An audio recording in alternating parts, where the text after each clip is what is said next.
Luta, força e resistência. Essas são as características dos negros no Brasil.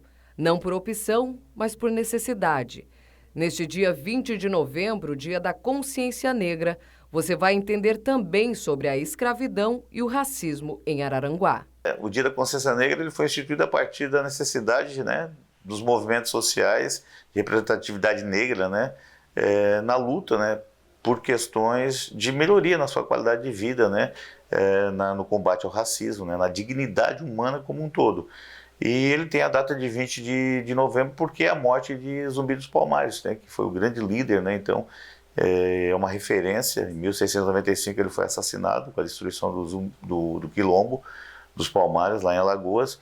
Então, a partir daí, a partir dos anos 70 mesmo, começa esse movimento de consciência negra e ele vai se tornando cada vez mais forte. E a partir do ano passado virou feriado nacional, mas não é só para ser feriado, O importante é a gente estar num combate, ser antirracista, lutar contra essa discriminação, contra a má qualidade de vida que essas pessoas têm hoje no Brasil, foram abandonadas, pelo governo brasileiro.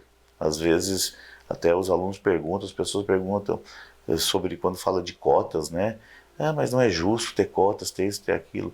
Olha, obviamente que melhor que não tivesse cotas, que todos tivessem acesso a um bom trabalho, uma boa renda, uma boa escola, uma boa saúde.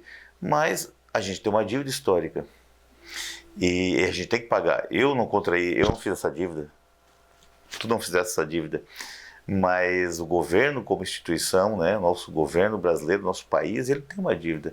Ele arrancou pessoas da África, escravizou, separou, matou, estuprou, e ele tem que pagar essa dívida. Quando veio a liberdade, a libertação, o que aconteceu? Deram o direito deles poderem controlar o seu corpo, de ir e vir. Muito bem. E terras, e educação, e saúde.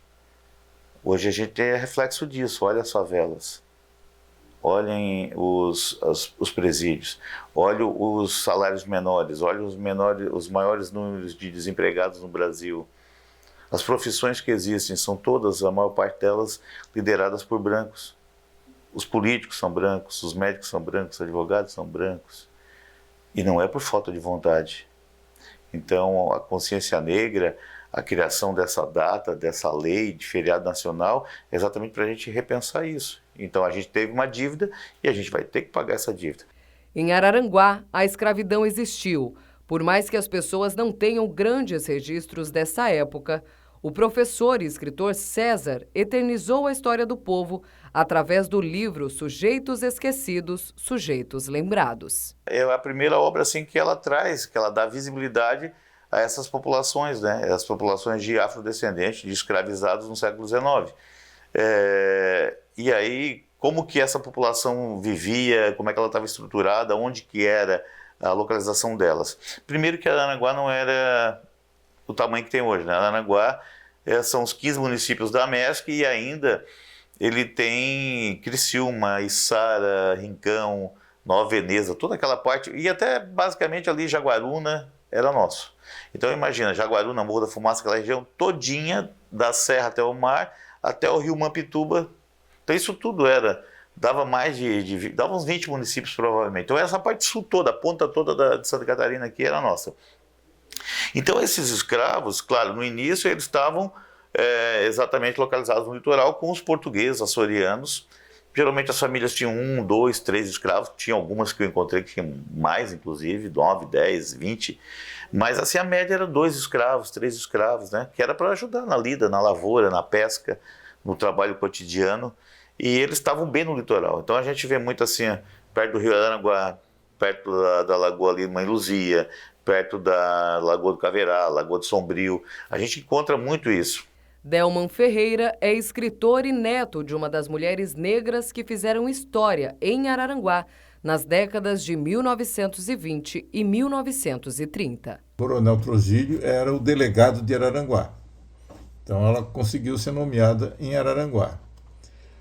A cidade de Araranguá, na época, tinha um traço racista muito forte. Era uma cidade muito racista, assumidamente racista. Então a população não queria negros na cidade, muito menos que seus filhos fossem estudar com a professora negra. Mas também, por outro lado, não ousavam se pôr contra uma professora protegida pelo coronel Trujillo. Então tiveram que aceitar a Maria Clara como professora dos seus filhos. Mas ela tinha uma personalidade muito forte. Era uma professora muito rígida, muito séria, né? E competente. Ela dominava o português, tinha um português muito bom, uma letra muito boa, escrevia bem, né? E além disso falava fluentemente francês e alemão, né? Que ela teve que aprender alemão para dar aula no interior do estado. Então, graças à competência, ela acabou se impondo e conquistando as famílias, né? Fui atrás de cartas de alforria, fui atrás de batismos, nascimento de escravos, né? Casamento, óbito. Então todos esses dados eles foram se costurando, né? E virou, na verdade, uma grande coxa de retalhos.